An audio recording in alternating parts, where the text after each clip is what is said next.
Okay, dear devotees. Hare Krishna. Thank you. We're going to, seems by popular demand, we will continue from yesterday, a different theme. Today's theme will be interesting, and it's about being a cult. Good theme chosen by Radha Govinda Prabhu. And what we may do that's different from yesterday is we'll see how our interaction goes, and if we're sort of feeling we're running out of steam, then we may stop at 45 minutes, and then we give it to you to continue asking challenging questions. So the debate continues, now you're involved, and then if you ask me, you ask Radha Govinda Prabhu, then we both become the good guys. Okay, so I am going to hand it over to you, Mr. Not So Good Guy, and please introduce yourself. So finally, I'm my original, real Swarupa of another good guy. And I feel so relaxed because I don't need to play any role now. It's absolutely spontaneous. But I'll play the role of a seeker who initially was attracted to Gaudiya Vaishnavism through Śivarāma Swami video vlogs, and being attracted by Śivarāma Swami by his brilliant videos and presentations, I started to associate with ISKCON and with ISKCON's members, and also I involved my close friends.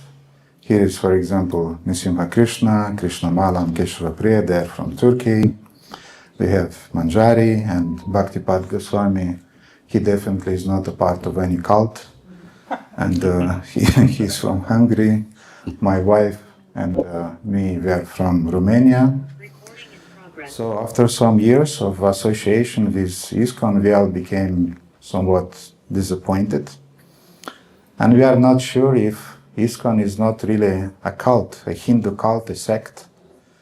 And since now we met Mr. Śivarāma Swami in person, we would like to discuss some issues and to reveal our doubts and to have an open, sincere and frank discussion. So Maharaj, for the beginning, please prove us that ISKCON is not a cult. What's a cult? What's a cult? So, a cult, according to the Wikipedia definition, is cults are social groups which have unusual and often extreme religious, spiritual and philosophical beliefs and rituals. Another characteristics often ascribed to cults is extreme devotion to a particular person, object and goal. Is that any different than anything that's going on in the world? Of course, you have to define religious, but people have great devotion to rock stars, musicians, scientists, blindly accept anything that they say, even if they went to the moon, and without any real evidence, and they just follow them. They follow them through what you call an educational system, which is really a process of brainwashing everyone to become a consumer and a producer. And if you don't do that, then you really excommunicated from society, then you're a misfit. So what's the difference from what you just said right now? Seems to be like the whole world around us is a cult. Well, I don't quite agree that you become excommunicated if you're not a follower of some pop star or movie star or things, extremes like that. I mean, It is. If you don't go to high school, college, if you don't have a degree, you end up a nobody, you're nothing. yeah, Success is based on those things. I agree that there are some problems with that, and especially with the education. No, there's problems everywhere, and there's problems in ISKCON, like you said. We're in the material world. But what about still In your about... time in ISKCON, you must have studied the philosophy. I tried my best and I was quite open about it. Did you find any problems with the philosophy? I have some issues about how the philosophy was applied by Well, some... start about the philosophy first. No, the philosophy, I agree. That's why I was attracted, actually. But I have some issues about organized religion. I have some issues about... I have issues also.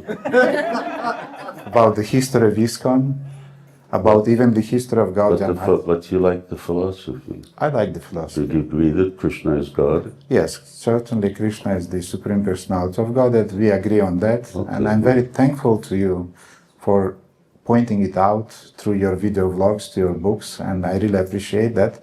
But as I said, I'm a sincere seeker, and I don't want to be just a blind follower, because often I sense that some of your disciples, they're a little bit blind and they're kind of like fanatical, exactly like this description here. All of them like that? Not all of them, but some of them. Yeah, some of them are like that. I agree. But this kind of extreme devotion to a particular person. Why are they like that? Why don't you forbid them to be like that? No, why are they like that? We agreed that some, whatever that some means, that some are blind followers. Why are they blind followers? I don't know, but why don't you forbid them to be like that? I never heard even one class when you are forbidding your disciple to be extremists or religious triumphalists. How many classes did you listen to? Well, those that are on YouTube. No, but on YouTube I'm not talking to followers. YouTube I'm talking to the world outside. But I'll tell you why people are blind followers, because they don't study the philosophy, which we agree is perfect. And when you don't study the philosophy, then you're walking blind. Shastra Chakshus, eyes are philosophy, are scripture. If you don't know the scripture, then you're blind. Well, I agree on that point, but I have another question. Working as a communication representative of an NGO in the past, sometimes I was interacting with some representatives of the Ministry of Religions and Cults in Ukraine. Sounds like a dangerous cult. Yes, nowadays, let's not talk about politics. Nowadays, it's not a pleasant thing. And I have an acquaintance there, actually is a respected gentleman. He's a dignitary in that ministry. And he once openly told me that he was working for the government, even for the KGB in Soviet times. And he told me that there are 11 criteria which they were using in this Ministry for Cults and Religion, according to which they were detecting which religious society is a cult and which religious society is just an innocent religion. And I would like to present to you those 11 criteria. And maybe according to them, we will detect, is ISKCON a cult or not a cult? And I would like to hear your opinion on that. I have my own opinion on that. My friends also have their opinions, and we would like to discuss with you. So you want me to listen through the whole 11? I can read the whole 11 and then we can discuss each one of them. Okay. So the first one is, I believe in the doomsday. Then the second one, religious triumphalism, the belief that the members of that respective cult are the best, purest, chosen people, the only saviors of the world. The third one, authoritarian leadership without accountability. Fourth one, child abuse. The fifth one, unreasonable fears about outside world. The sixth one, a lack of integrity and work ethics in the cult's members. Sixth one, belief that former followers are always wrong for living and there is never a legitimate reason for anyone else to live. Seventh, followers feeling they are never able to be good enough or advanced enough. Eight, believe that the leader is right at all times. Ninth, a belief that the leader is the exclusive means of knowing truth or giving validation. Tenth, a leader who exerted an excessive and dangerous amount of control over their followers that resulted in death. 11, treating women, lesbians, or gays as inferior, untouchables, and depriving them of equal rights. Gays is spelled with an A. I'm Romanian, Maharaj, so please don't attack me as a person. Let's start with the belief in the doomsday. I heard even in your classes about that, well, how many thousand years, 40,000 or 400,000 years from now, the Kali Yuga will end and then some Kalki avatar will come. But even if you or other senior gurus in ISKCON are not speaking about that doomsday, sometimes you are speaking about the atomic bomb, sometimes about atomic war, and you are scaring your followers like anything that they should work on the land, they should now be all together against the government who is buying all the grains, and we will doomsday. Anyway, I don't want to speak any other details. Are you speaking about this 400,000 years now, or just anything that's around the corner? I am speaking about the concept that a sect, a cult, usually is scaring their followers by the idea that there will be a doomsday, and therefore you have to remain and we will save you. Well, I don't think you'll ever find the word doomsday in either our use of words or in scripture. Rather, as you know, our philosophy believes that the movement of time is cyclic, not linear, which means that the world goes through different cycles, and the end of Kali Yuga is going to be followed then again by Satya Yuga, or a very positive age. That's just part of the scriptures which you agreed with. And as far as, was there a Second World War? No. There wasn't a Second World War? A second, yes, not the third one. Was there a First World War? Yes. Were there wars before that? Yes. Were there wars all during that period? Yes. Is there is there a war just around the corner over here?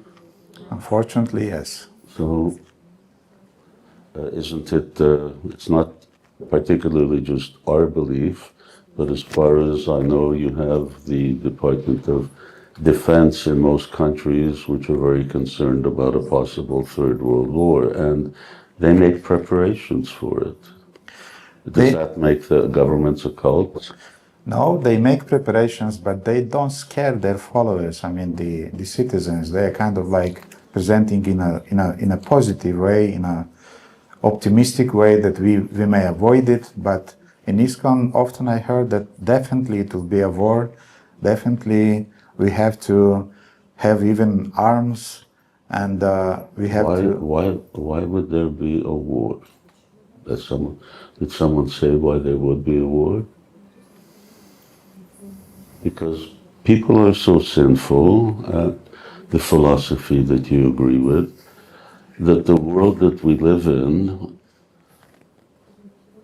abortions practically didn't exist before the Second World War.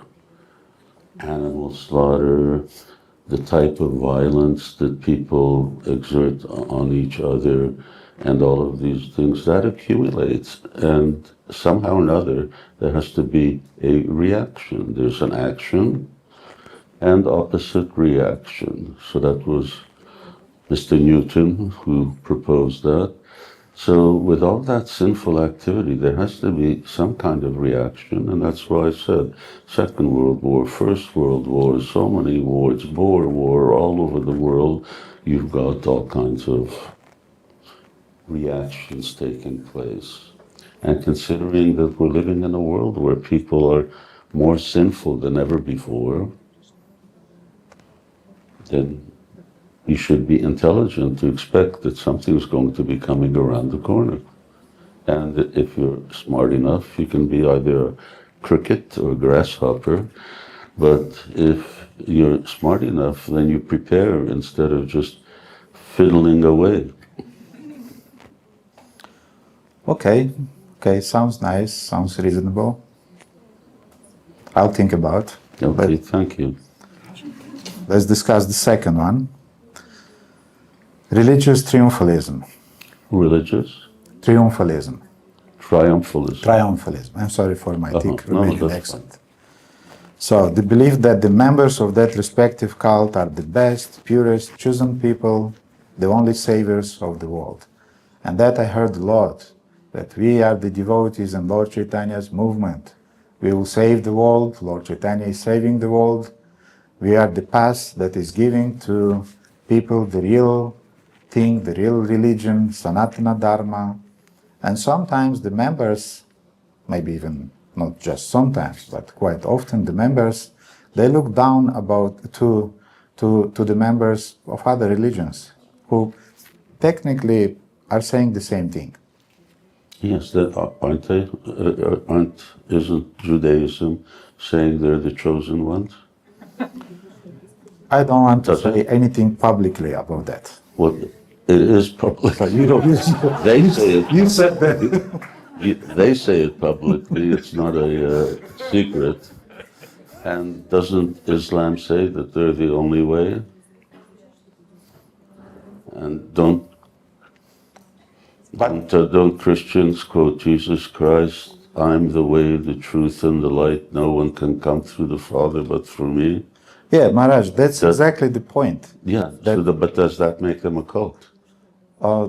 In some corners, yes, but that's exactly the point. But it doesn't make them a cult. Their religions, supported by governments all over the world, don't seem to have any problem with that. Yeah, but that's exactly why I was attracted by your video vlogs, because you're not fanatical in your presentations. And then you attracted me. I was really inspired. And then when I tried to become a member, after being attracted by those outreach, very beautiful presentations, then suddenly I woke up in a cult that is telling me that I'm the best just because I'm wearing these 3 straws of malas and I have this It's not that sign. you're the best, it's just because of a kanti mala. But nastieva, nastieva, nastieva. Our scriptures point out that the best process is chanting the names of God. Now, that's not exclusive to Gaudiya Vaishnavism. Any religion can chant the names of God, but that is the best process, and that is what is going to save mankind if people start chanting the names of God, which unfortunately they don't do. Whether they chant Allah or Jehovah or Jesus Christ, doesn't matter. But that's the principle, and that's a universal principle. It doesn't just hold for us. Yes, I understand, but still this attitude towards the so-called Mlechas, non-Aryans, Kirata, Hundara, Pulinda, Pulkasha, Bira, Shumbaya, Vanaka, Sada, and so on. So you have the whole list of people who don't belong to the culture, to the philosophy, and they are looked upon like, second-class people, untouchables. Even the word mlechka means the one who is not speaking Sanskrit. It's a description based on the level of people's consciousness. It's a certain terminology, and according to a person's consciousness, and then they may be considered first class, second class, third class, fourth class. And according to also, of course, consciousness will determine how they behave, how they live in the world. For instance, we consider someone who is eating meat to be of a lower consciousness. Therefore, the idea is unless you accept that something is not good, then they can't come up to something that is good. So it's a categorization. Those categories are there under different names and so on in so many cultures. I don't think that just because it's a Vedic culture, but still the verse that you quote, Yaine Chapapa Yadapashraya Shraya Shudanti Tasmai Prabhavishnavir, that even if all of these exist, simply by the association of those who chant the names of God, then all of these people become purified. That's the whole point of that verse. The point of the verse is not to establish categories. The point is that everyone can become an Aryan. Yeah, but the actual translation is those who accept shelter of a Vaishnava, not of one who is chanting the holy names. Yes, but if you take shelter of Vaishnava, then you'll chant the holy names because that's what he's going to tell you to do. Yeah, I accept that, but again, sometimes the followers, they're saying, I'm a Vaishnava, you're a Muslim, you're a Christian, you're untouchable. Anyway, I understood your logic. Maybe my friends, they want to clarify something. If you have anything to ask, then please. If not, we can go on. Go ahead, let's go through and then they can take their notes and come in at the end. Mm-hmm. Okay, the third one, authoritarian leadership without accountability. I'm not involved so much in ISKCON management. Then how do you know there's no accountability? I have a friend, his name is Radha Govinda, who is involved in management a lot. I hear that he's just all alone in some city and there's nobody over him and he just, whatever he does, everybody follows. But he was involved before, he was not alone in one city. Yeah, but then he left there just in order to be able to be an authoritarian leader. Actually, he is a quite nice guy. He's trying to correct all those mistakes that he saw in other parts. He's trying to be very liberal and very open-minded and very friendly with the people, and he's actually very, very democratic in his approach. Okay, anyway, but aside from what your friend tells you, then you're saying that you don't have, that ISKCON doesn't have accountability? No, I'm not saying that the whole ISKCON, but in some parts of the ISKCON, for example, even when I was traveling with him, with Radha Govinda, I saw some traces, I saw some signs that those persons are like, I'm the boss here, you have to listen to me because I know the philosophy, I'm a Vaishnava, I'm a senior Vaishnava. You have the president of the most powerful country in the world, at least for the time being, and he does whatever he wants. He's unaccountable to anybody. He's turning a democracy into a fascist state. It can happen anywhere. In fact, it is happening. Yes, but the chance is that after 3.5 years, he will not be the president anymore. So there's the difference But in the between meantime, he's a democracy spoiling so and many ISKCON, people's because ISKCON is not democratic. In the meantime, he's just destroying so many people's lives. He may get voted out in the future, but the damage is done. So for the time being, it's a cult anyway. Yeah. And then when they vote in someone else, there's a good chance that he may just I would like to visit America soon, so I'm not going into that direction now. I don't want to speak about that. Let's go back to In any ISKCON. case, we have a very accountable system. We have a hierarchy, which is really standard in any structure, whether it's industry, military, politics. There's always an authority. He has an authority. He has an authority. Even your Radha Govinda friend has an authority. I hear he's called Radha Krishna.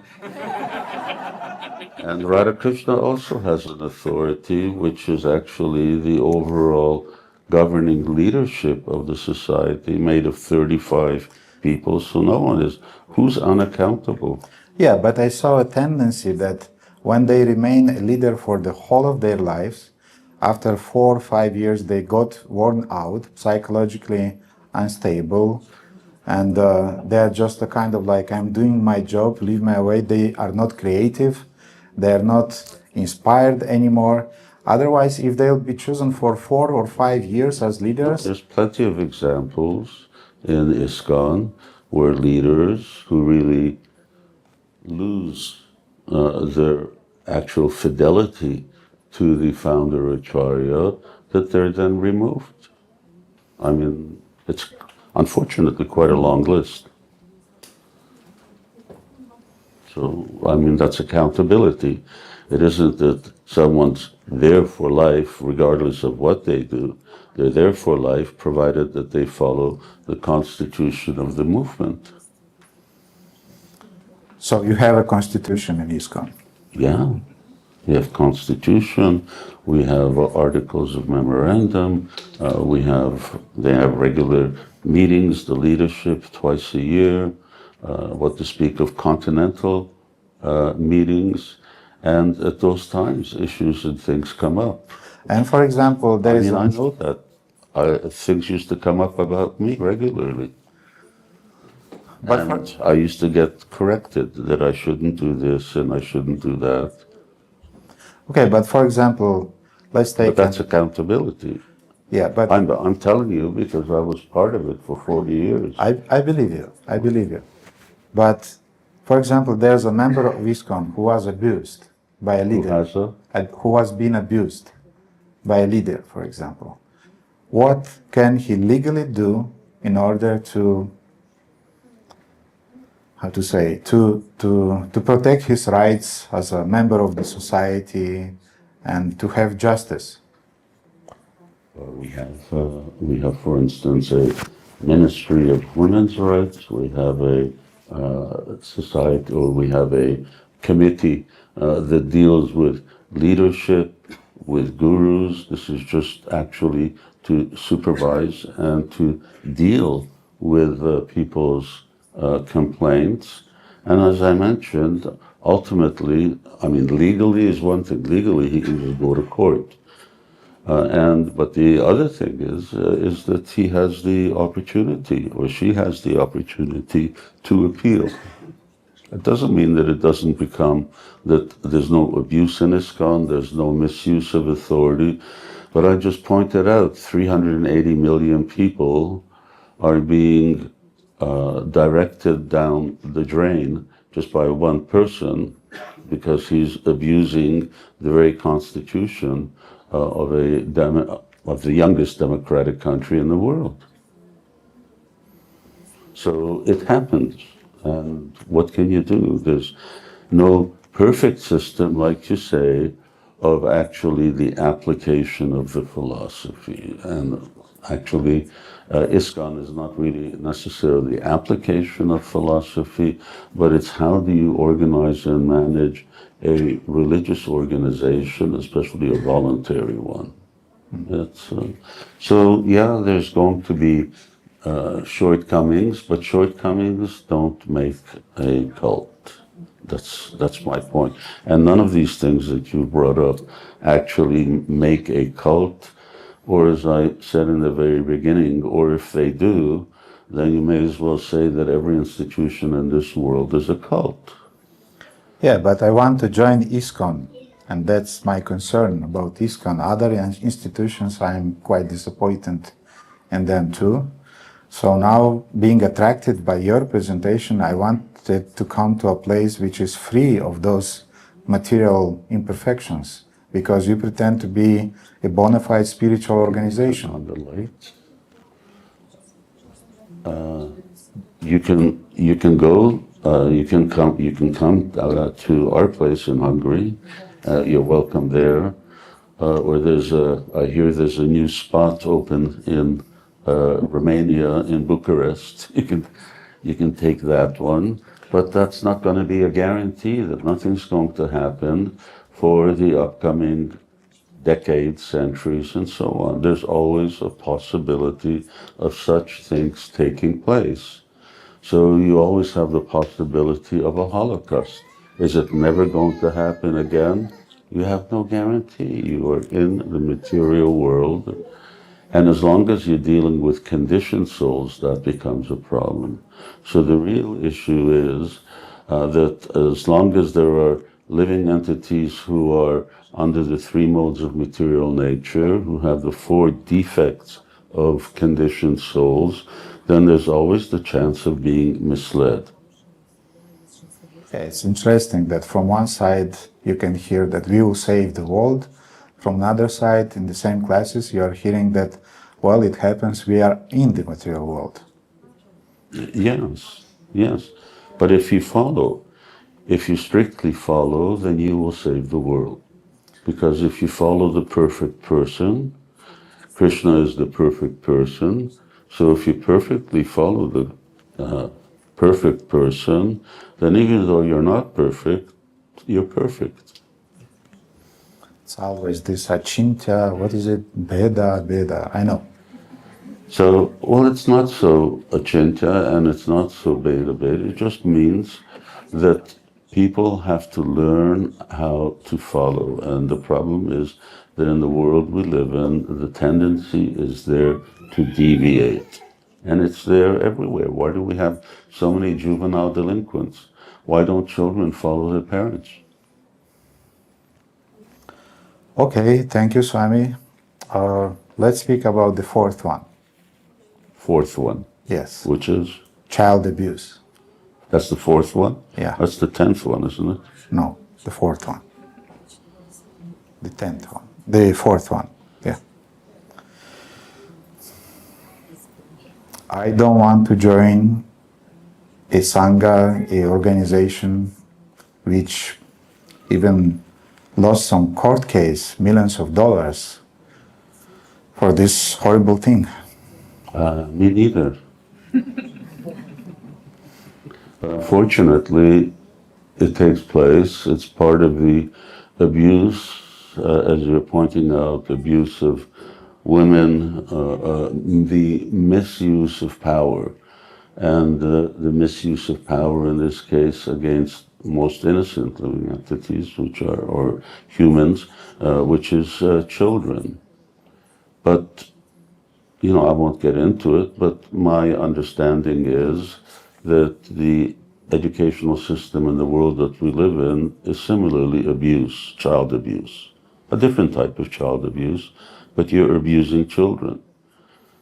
So the educational system, which is compulsory, is abusing millions and billions of children by telling them that the whole world came out of nothing, that your great-great-grandfather was a monkey, and that this is brainwashing is because you can see it, they accept it.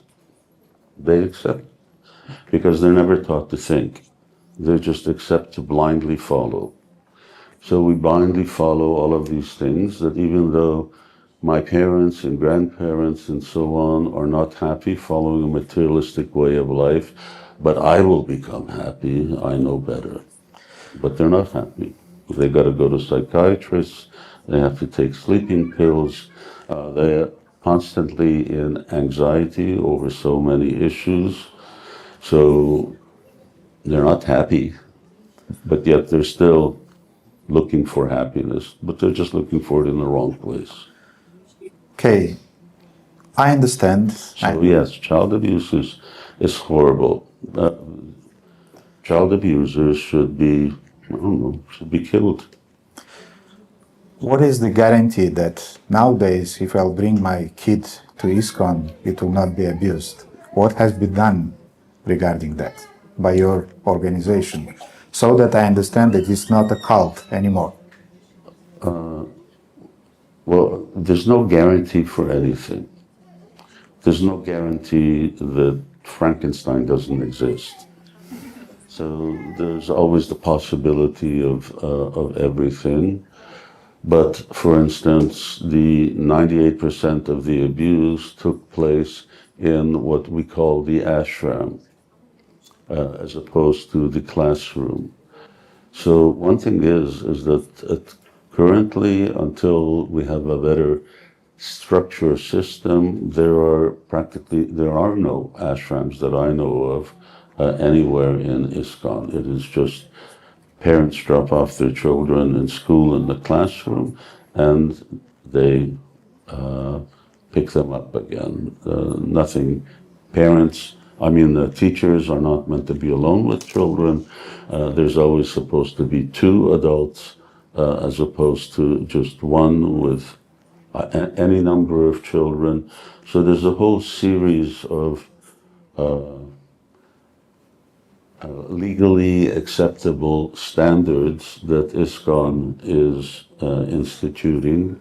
In fact, other organizations who are concerned about cults, anti-cult movements, they very much appreciate that ISKCON is quite proactive in this regard. At the same time, there's no guarantee that it's never going to happen.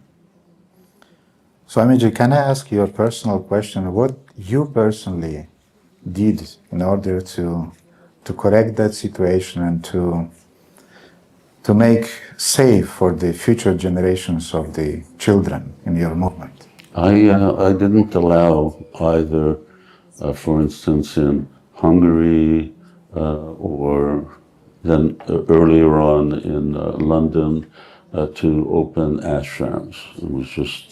There was just classroom education, and it really reduces. Of course, it depends on what you call abuse. Are we talking about sexual abuse, emotional abuse, psychological abuse, and so on? But it really reduces the opportunity of that. But you can ask the same thing from the Ministry of Education of any country. What are they doing to stop abusing children in their schools?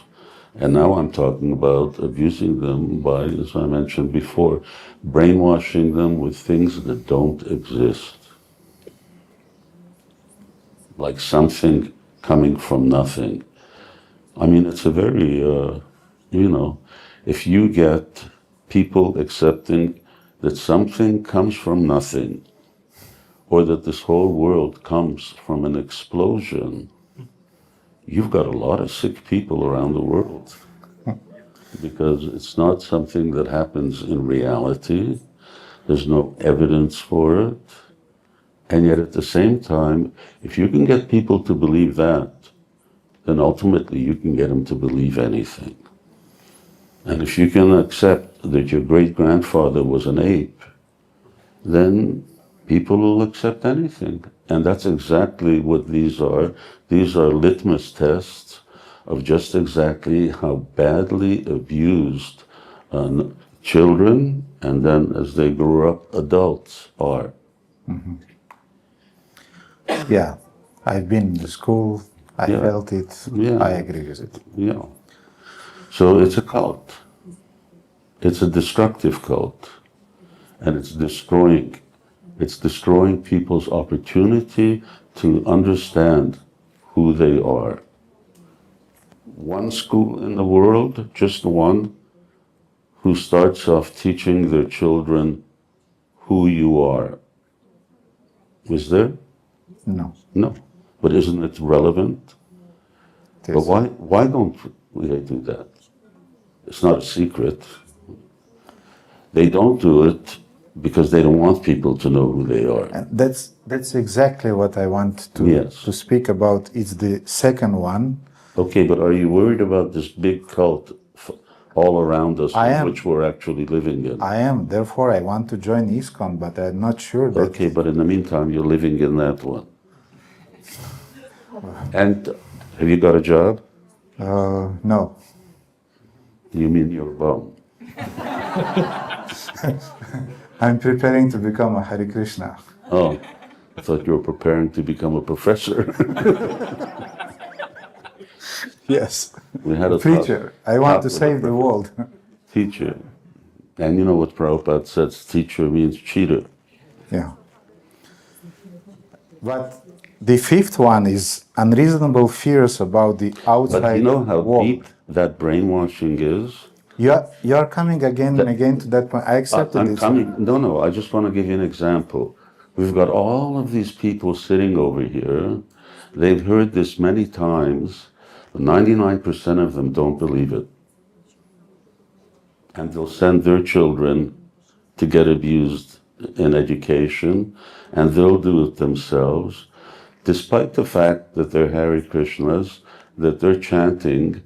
They will still send their children to what Prabhupada called the slaughterhouse. That's how deep that education is. That's exactly what I'm afraid of when you are using these strong examples, strong words like slaughterhouse of education and so on. And No, that's wait, exactly it's not a strong word. It's a fact. This slaughter is where you cut, where you destroy someone's opportunity for life. Can we go directly then to the ninth one? Which is? I believe that the leader is the exclusive means of knowing truth or giving validation. That's exactly what we are doing now. Which leader? You are a leader of Hare Krishna movement. No, but who's the leader? You are the leader of a movement. No, Krishna's the leader. Krishna's the original leader. But I don't hear Krishna, I hear your strong words. No, Krishna uses pretty strong words. Namandusmitino mudha. But he has the right. Yeah, so I didn't use those words. That was my spiritual master who used those words. So I'm just repeating what he's saying. So as long as I'm repeating what he's saying, I have the right. If I make things up, that's a different story. But if I'm repeating what the perfect person said, then I'm also following along the path of being perfect, although I may not be perfect. And if people follow what I say, they may also, the risk is that I make something up or that I deviate from that path. Isn't true that the saintly persons, they should not look down upon others and use such strong words like mudas and fools, rascals, swine? They shouldn't unless it's true. But when it's true, you have to call a spade a spade. Okay. So sometimes it's a fact. We shouldn't unnecessarily badmouth people or categorize them into some lower category. But when they are, then you have to accept that that's actually the fact. That's the reality. Mm-hmm. In some totalitarian countries, the leaders... You mean like this one? No, I respect this country very much, but I don't know the politics. I came just to associate with some of my friends here. But in some countries where the leadership is very totalitarian, they usually unite the citizens of that country with the idea that there is an enemy nearby. And we have to counteract, we have to survive somehow. And it's very easy to keep the country mobilized when you create this image of an enemy nearby. And the fifth one is unreasonable fears about the outside world. And in my perception, it's something very similar, that you just remain the members of our cult because outside there is Maya, it will attack you, it will devour you, this black snake of the samsara, of the cycle of birth and death. So therefore you should remain in our society and then you'll be safe from Maya, isn't it?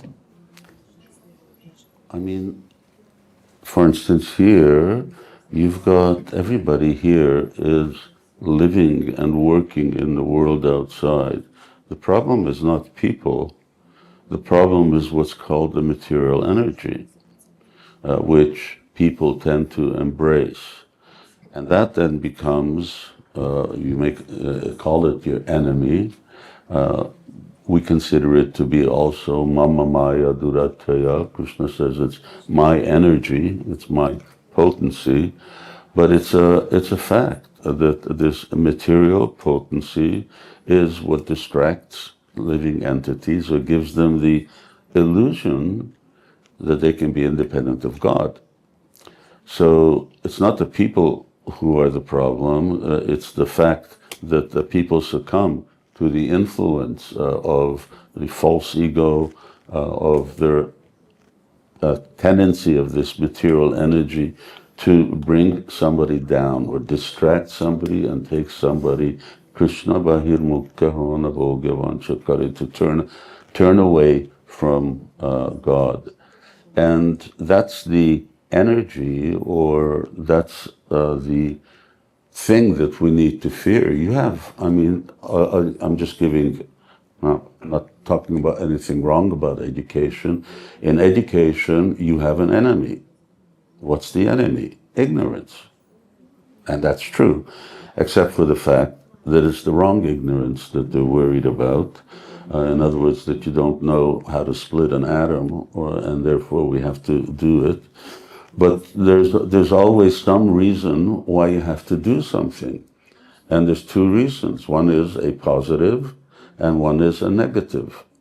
So there's also a negative. The positive in Krishna consciousness is to come closer to Krishna, and the negative is that so that we are protected from the influence of this Mama Maya Durataya. This Krishna says Durataya is very difficult to overcome the influence of this material energy.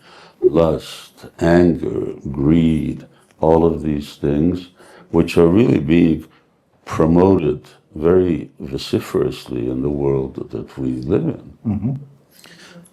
Yes, I agree. Can I ask also some additional question regarding that? Do the members of ISKCON have the right to vote? To vote for? At the elections, or? It's not our culture system to vote. Our culture is generally a top-down system in which authority is established by a higher authority. But when they establish a temple president or a GBC... I'm speaking about, for example, there will be some presidential election in the country. Can they vote? Can they go to vote? Sure, why not? Mm-hmm. So they're not antisocial.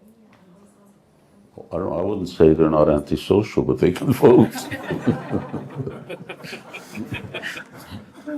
Well, so we are a society. We're against badly organized societies. We're against societies that are not designed, samsiddhi haritoshanam, to please God, but to please your senses, to establish sense gratification as the ultimate measure of happiness. That's the societies that we don't approve of. So I'll still have the right to go and to vote and to be socially active if I'll become a member of ISKCON. Socially active means what? I mean, I can be engaged in some welfare activities when the need will be there. I can vote, I can be a normal citizen. There's no such thing as a normal citizen. Yeah, you always... Everybody is abnormal. You always are attacking my words, but... Normal is when you're a pure devotee, then you're normal. When you're a Hare Krishna, then you're a normal. You can be a pure devotee in any religion, but when you're a pure devotee of God, then you're normal. Okay, I got it. Let's go to the sixth one. Can we cover all of them, maybe shortly, but all of them, Maharaj? Right. Okay, then the sixth one is a lack of integrity and work ethics in the cult's members. Radha Govinda told me that he knew some persons who were stealing from the donation boxes put at the entry of their works, at their offices. And Offices? there were some people who were working in some offices, some buildings, and they had a donation box put in the front so that the workers can leave some donations, and those donations were supposed to be used to heal cancer or to donate for the children and things like that. But this is not ISKCON. Not ISKCON, but ISKCON members. One ISKCON member was caught stealing from that donation box. So at least that's one case that I've been told about a lack of integrity and work ethics. So? And what's your approach on that? Everybody gets a reaction for their activity. Person should be punished for stealing. Mm-hmm. Obviously. Yeah, that's obvious, and I'm happy to hear that, but I just wanted to hear it again. And what about being late at the work? And the justification is that why you are late, and the answer is often from the part of devotees that I was doing my rounds. Or why you missed the work, why for 3 days you did not come for the work. And the argument is that because I took part in the Vyasa Puja of my spiritual master. Do you have any problems with that?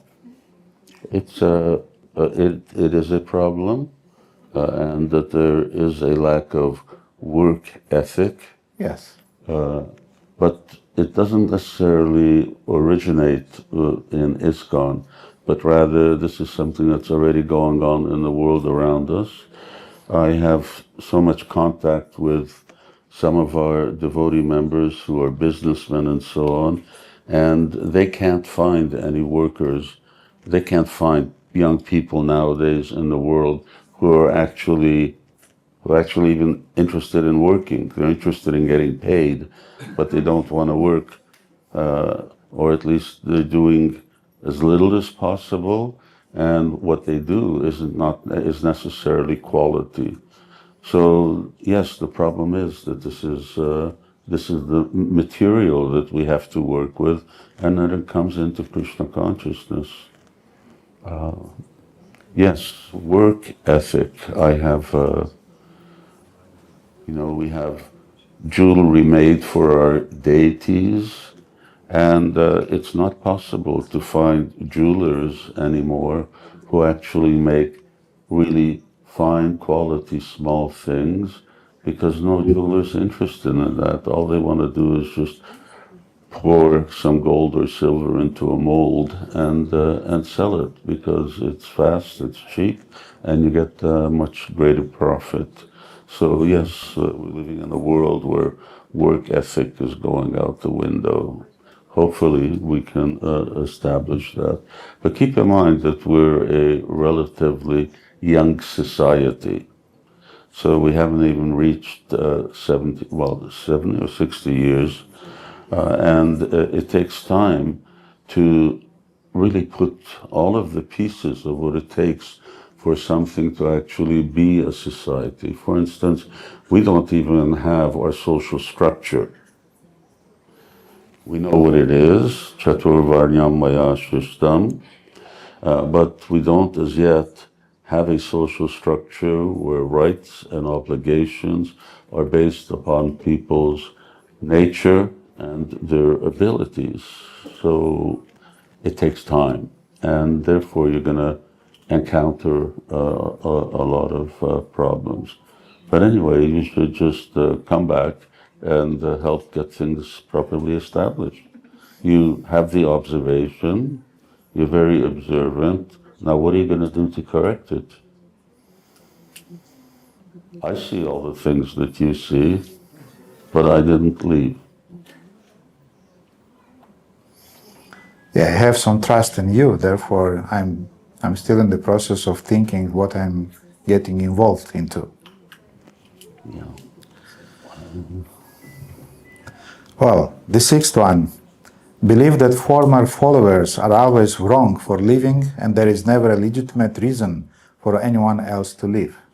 So, for example, when a devotee is leaving the society of devotees, devotees often are blaming him or her for his mistakes, for, what is that word? Aparadhas, offenses. So that's because of aparadhas. That's also because of sexual desires that he lived. And never we are saying that, well, we could not took care about him or about her. We did not provide some shelter. We did some mistakes as the leaders of society, but he fell in Maya, so he's to be blamed. It's a problem. What do you do to solve it? There are very valid reasons why people left, aside from being aparadhis and so on. But still, they shouldn't have left, despite the fact that they had valid reasons. I have lots of valid reasons, but I'm still here. But if, for example, they were abused or they were suffering and they could see that really the management was crazy or there were some obvious things, why remain and destroy your psyche? It's a big society. You can go anywhere in the world. If one is not good in this city, you can always go somewhere else. Isn't it called Easy Journey to Other Temples? That's a new one. I haven't heard that one.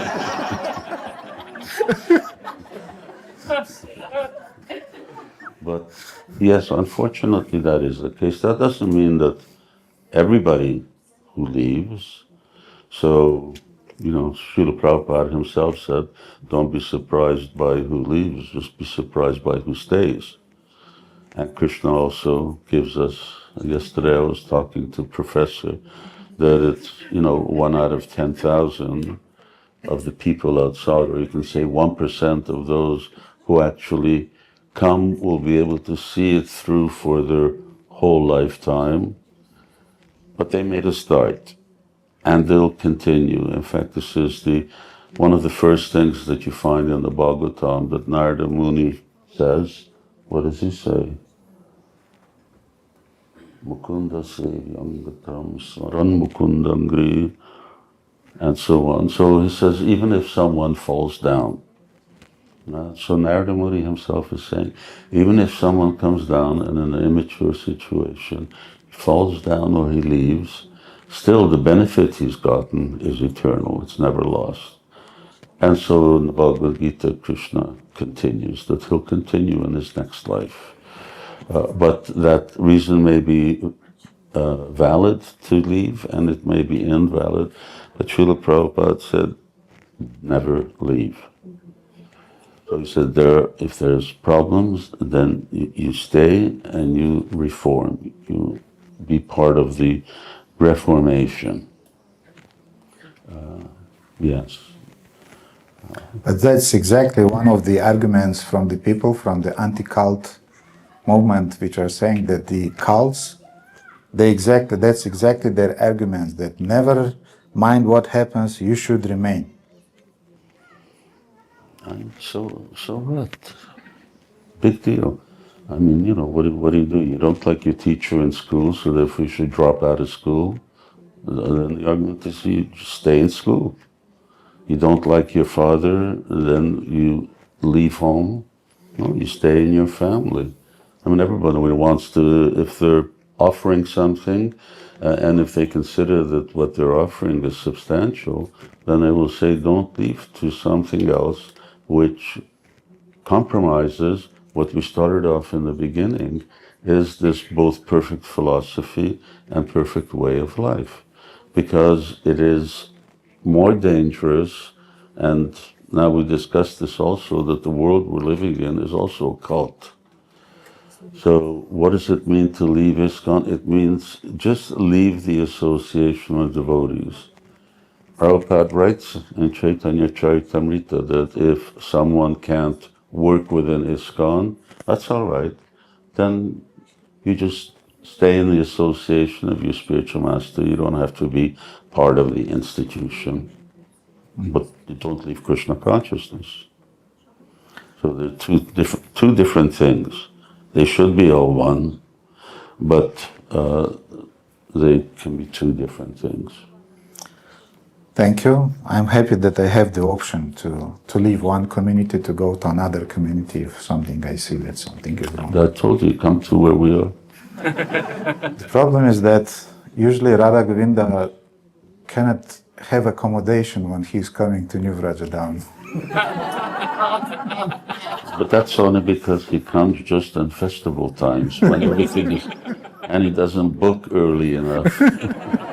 He does. Because he's sort of a leader, and he figures that I should be able to come anytime. I don't have to follow the rules, and I just walk in, and they roll out the red carpet.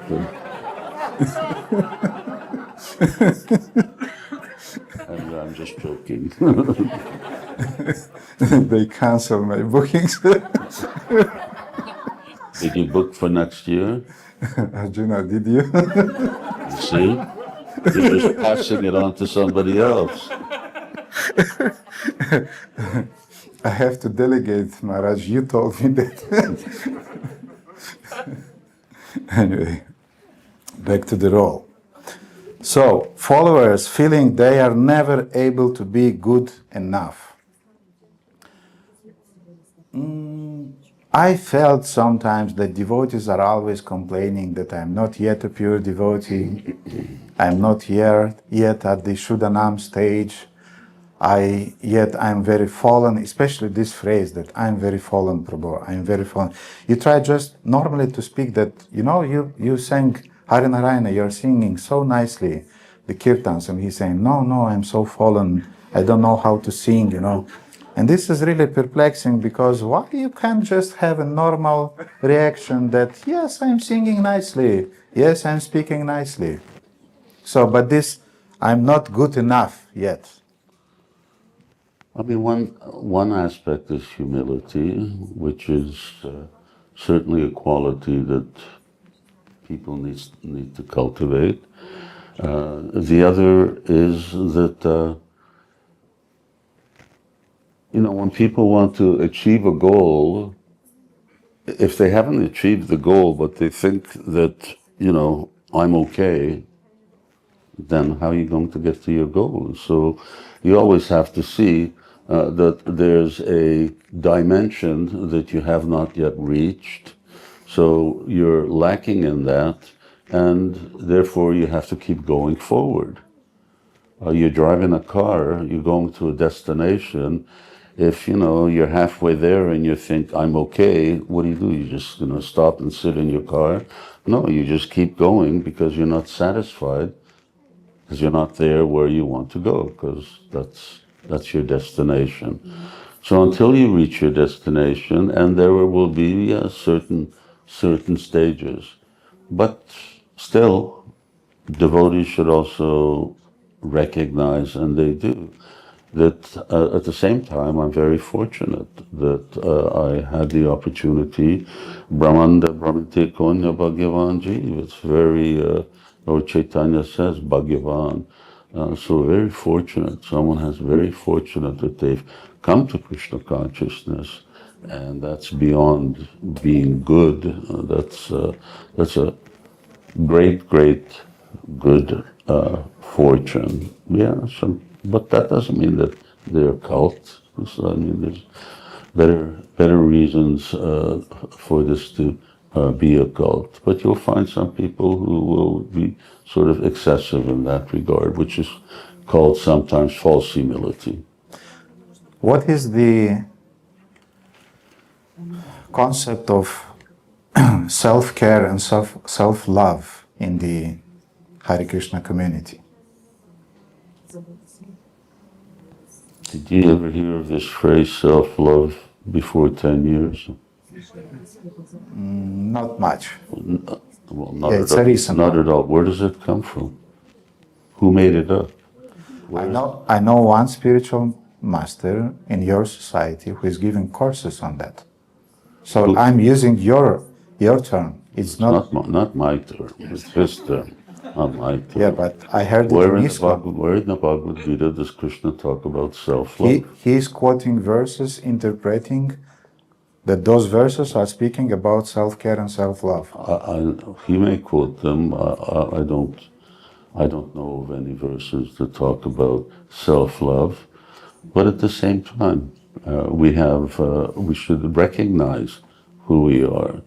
We should know who we are, and we should know that our business is primarily loving God.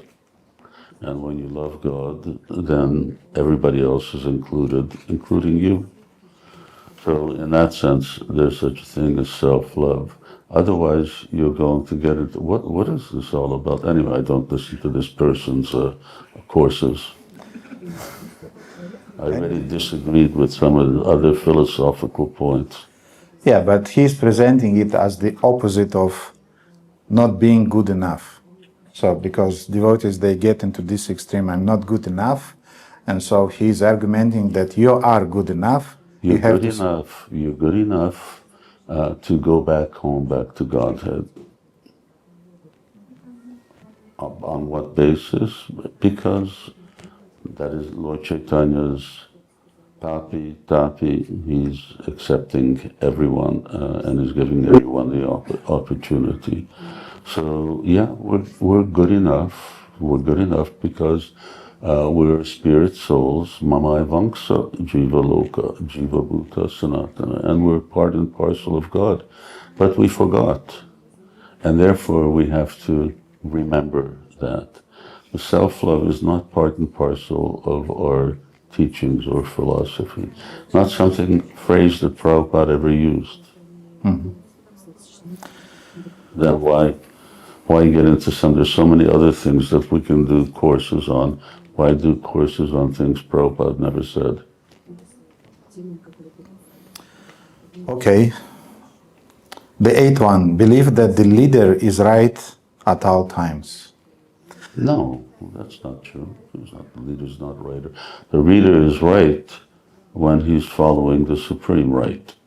But if he's not following, then he's not right.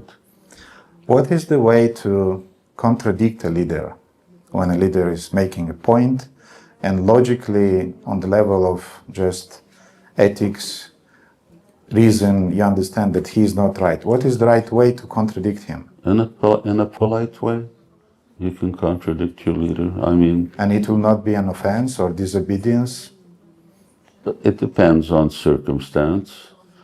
I mean, you know, you're in the army, you're in the middle of a battle, and your, I don't know, general tells you, go this way. And he's making a mistake. Now, in the army, if you decide to go this way, you're going to get court-martialed, and if you're lucky, you'll end up in jail, but you may end up getting shot. So here we have a simple example that leaders, even when they're wrong, are meant to be followed, because the principle of not following a leader or just examining everything that a leader does is more dangerous than being misled by a leader. Because there's no such thing as leadership anymore. If everything a leader says, now I have to study under a microscope, I'll come back tomorrow and let you know if I'm going to do that. Go wash the pots. Oh, I don't know, this may be a plot or something, so let me go check and I'll let you know. But did leaders make mistakes in the past? Sure. And what is the guarantee that now he's not making a mistake when? No, you guarantee that they are going to make mistakes. But if he's, for example, proposing something that I really can feel that it's a mistake and I'm still following, do I incur some reactions, some karma, some offenses because of that? Depends what, but generally you could just say no. I mean, you have leaders, and then there are also leaders who are subordinate to him, to whom they're talked to. For instance, in a temple, you have a temple council who are supposed to be meeting on a regular basis and communicating and discussing whether something was a right decision or a wrong decision. But in any case, you follow. You're accepting a leader who tells you that everything comes from nothing. So you're still accepting it. Mm-hmm. Okay, the ninth one is similar with the eighth one. He believed that the leader is the exclusive means of knowing truth or giving validation. So it's... The leader is? Leader is the exclusive means of knowing the truth or giving validation. Well, he's following. It's not exclusive because it's right there in Shastra. He's repeating Bhagavad Gita. So Bhagavad Gita is accessible to everybody, and he teaches and shows how to follow the principles of Bhagavad Gita. But we're talking about leadership. Leadership is there everywhere, in everything. And what you're talking about is not exclusive to Krishna consciousness. It's exclusive to any structure in anything. Mm-hmm. So, you know, I was just reading an article in BBC. One of the main skyscrapers in America was sort of built in a unique way, and the student who was studying it for his thesis realized that actually that building could collapse if there was a wind of more than like 80 miles an hour. And they went and told the construction company, and you know, they didn't want to cause panic, so they didn't tell anybody. They just sort of secretly started to do things. So my point is that people do things, build things, achieve things on the basis of leadership. There's leadership everywhere. And the fact that leaders are accountable or not accountable, that they make mistakes or don't make mistakes, this is not unique to Krishna consciousness. My point is, what you're raising is not an issue of cults. In fact, most of the points you raised have got nothing to do just with cults. They have to do with every structured, organized system. This is at least the list that the anti-cultists are giving in order to check a organization and to see if it goes into those parameters as a cult or not. So therefore, did anybody check the anti-cult to see if they're a cult or not? They are definitely a sect or a cult for sure, because that means they're using. So they're a cult. So therefore, you're just labeling something a cult. Yeah, I'm a seeker. I just want to understand, and I'm very open, and I agree with many points that you are making. So it's just like if I say you're crazy, that's it. Then you got nothing to say anymore once I say that someone's crazy. So you label somebody a cult, and they got nothing to do. They got no way of defense because you've been labeled in that way. So no, we're not a cult, and there are organizations that mislead their followers. There are countries that mislead their followers. What to do? Mm-hmm. The 10th one is a leader who exerted an excessive and dangerous amount of control over their followers that resulted in death. So usually a cult has a central personality, central, like a leader, spiritual authority. Everything is revolving around him. And this is a really very important element of detecting a cult, is that everyone blindly follows. And we know in the past there were cases when, because the leader said that now we have to make suicide, the whole community made suicide and so on. So I did not see such things in ISKCON, but still I'm a kind of like scared when every morning I see that you're worshipping Swami Prabhupada, everybody is bowing down before him, offering garlands, and he's the supreme authority, and it looks like cultish to a person who is coming from the normal society. You're just using this label. It looks cultish.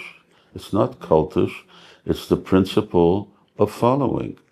And we want to teach people that if someone is spiritually advanced, if someone is senior, if someone is giving something, you should learn how to bow down and you should learn how to worship a person.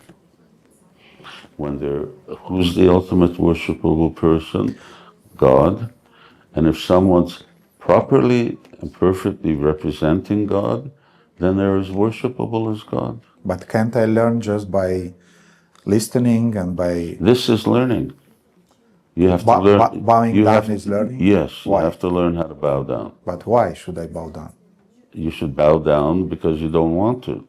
You have to bow down because you're subordinate. You show that you're subordinate and you show your respect. But can I show just by greeting him normally like normal people are doing? No, this is the system. This is the Vedic system. But this is caring. This is an Indian thing. In the West, we are not doing that. There's no such thing as West. The West came from the East. Otherwise, there was no West. Well, nowadays, in our culture, people always bow down. People in the West, you have the Pope bowing down and kissing the ground. You have people kissing his hand. Yeah, different ways. That's religion. That's religion. That's all right. You need to learn how to do this. Religion means this is what is God's requirement. So you should learn how to do things according to God's requirement and not according to Indian or West. This is not Indian. This is, you are a subordinate servant. You should learn how to bow down. I want to say everyone bows down. I bow down to my spiritual master. Others bow down to me. Yes. Others bow down to them, and so on. Evam parampara. Children should learn how to bow down to their parents first thing in the morning. But okay. You said that we have the right to go to other communities if we feel that the community, the respective community is not so nice or things are wrong there.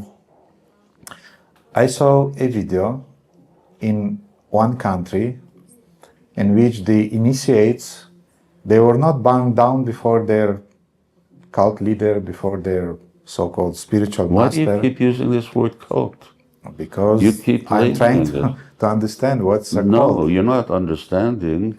You're already brainwashed, and you keep every second word is cult, cult, cult. And I'm telling you, we're not a cult, and I'm giving you proper answers. If it disturbs you, I'll not use it. Yeah, it disturbs me. Of course it disturbs me, because it's just like if you called me crazy, or you called me something else. Why wouldn't it disturb me? Okay, I'll be more sensitive. It's not a cult, it's International Society for Krishna Consciousness. For you, it's International Society for Krishna Consciousness. But up to now, you haven't defined one point or defended one point that actually defines us as a cult. I'm not trying to define, I'm trying just to know your opinion on it. Then stop using the word cult. Okay. That's already conclusive. Mm-hmm. So you're not trying. You're already there, having made a decision that you're going to keep calling us a cult. Okay, I will be more sensitive, I will not use it, but in one of your communities, I saw that during the initiation, the new members that were accepted in the Sampradaya, they were not bowing down before their spiritual masters, and they were behaving like normal people, just sitting on the chairs, and they were saying the vows, they were coming forward. Where was this? I will not say the name of the country, but they were given the beads, and the Guru was saying, okay, thank you very much for accepting the beads from me. And it was looking like a more civilized way of initiation without those... Why are you using these, you know what a prerogative term is that you always use words that immediately condemn. They're already conclusive. Why do you say that it's normal not to bow down? I say it's normal to bow down. Now, who's going to make the decision? Is it normal to bow down to a guru or not? Who's to decide? Why do you say it's normal? Because in the school, we were not bowing down before our teachers. We were just greeting. standing up. Yes. So, is that normal? Yeah, I can stand up before a spiritual master, but why should I bow down? Why not? Because it's a sign of humility. Mm-hmm. You need to bow down just for this very reason. And we accept the standard that's there in Shastra. So in Shastra, we have examples of bowing down. So what do I get from that? Huh? What do I get from that? You get God's mercy. And you get the mercy of superior personalities. Because you're following the right way. You become empowered and you become enabled by bowing down. And the whole Kurukshetra war was lost because Duryodhana did not bow down before Bhishma Dev. And Yudhishthira Maharaj did bow down, so he won. Wasn't it lost because Krishna was on the side of Yudhishthira? That's also a factor. But I'm just telling you what Bhishma Dev said. Okay. So when you don't bow down, when you don't follow the system, Ashtaradana Purusha Dharmasya Parantapa Apapram Nanivartante Mrityu Samsara Vartmani, then you don't get perfection. You don't get the right result, and you take birth again in the world. Why? Ashvada, or not Ashvadadhana. Nashastra Vedimutsaja Vartate Kama Karata. So you want to ask whimsically. You do whatever you want. You stay sitting, but you don't get the result. Not only does the disciples not get the result, the guru doesn't get the result. Why? Because he's not doing what he's supposed to, which is teaching his students to bow down. So if a teacher doesn't teach a student what they're supposed to know, then what kind of a teacher is he? So, same thing, if a guru thinks, oh no, I don't want others to bow down, then you're not a guru. Then you're not qualified to be a guru, because you're not representing the Guru Parampara, and you're not representing the Shastra. Mm-hmm. The last one. Treating women, lesbians, and gays as inferior untouchables and depriving them of equal rights. Do the lesbians and gays in ISKCON have the right to take initiation, for example? If they follow the principles, of course. Why not? We let lusty people get initiation as long as they control their lust. So it doesn't matter whether you're, in other words, would we? We do. It's happening. It's going on. And do the women have the equal rights with the men? No.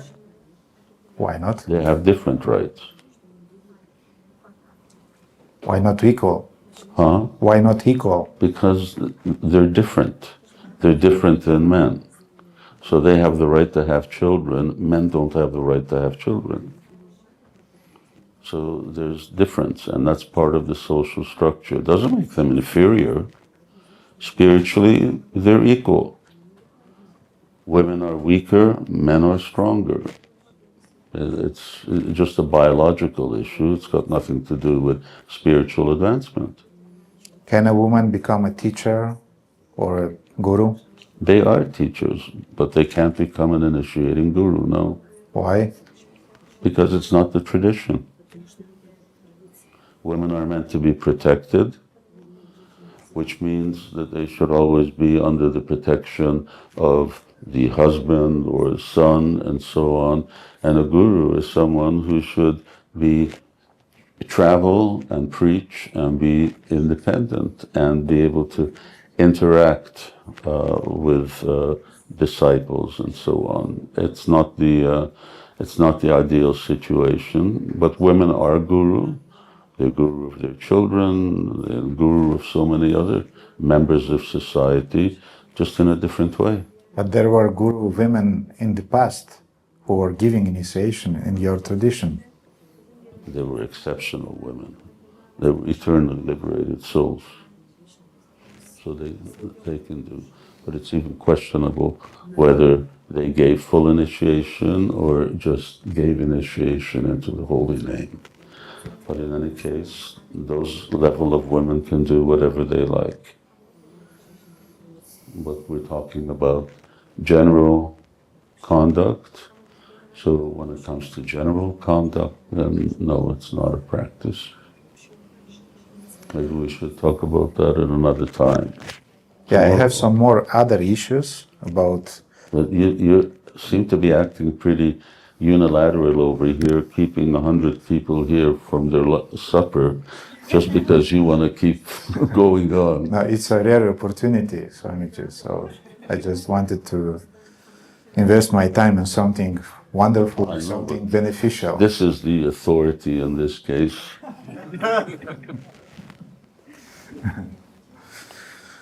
So, do you think that we've sort of addressed your concerns that, ISKCON isn't a quote-unquote cult? Do you want a reply from Radha Govinda Dasa or from the seeker?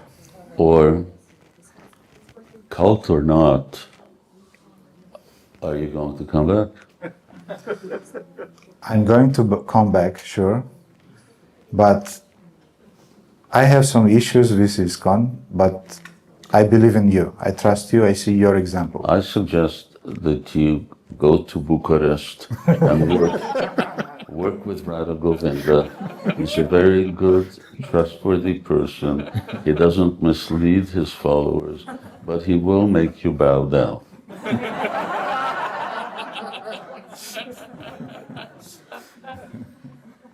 Thank you. Thank you, Swamiji. That will be a good place. You can feel comfortable over there.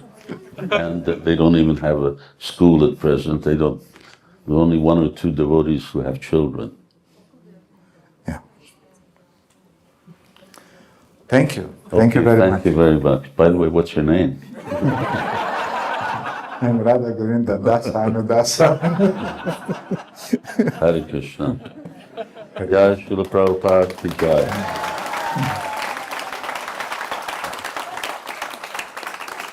Hare Krishna. Let's just down.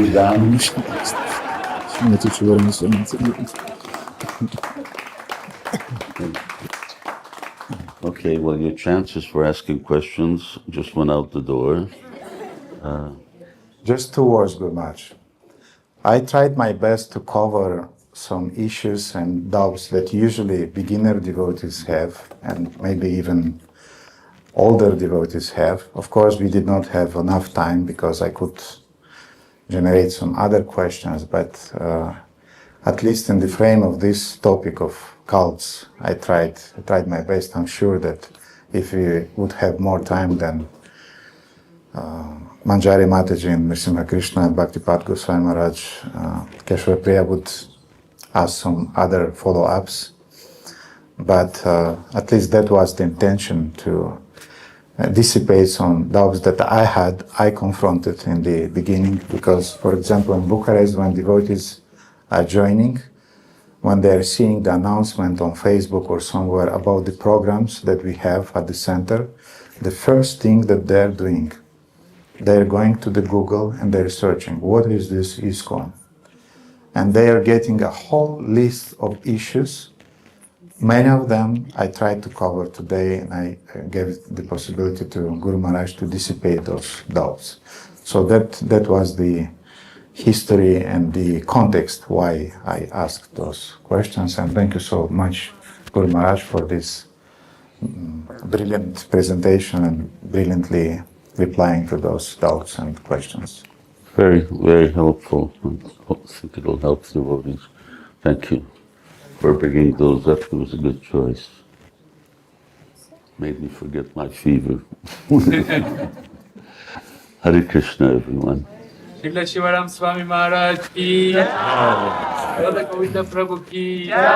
Gaura Bhakta Vrinda ki Jai.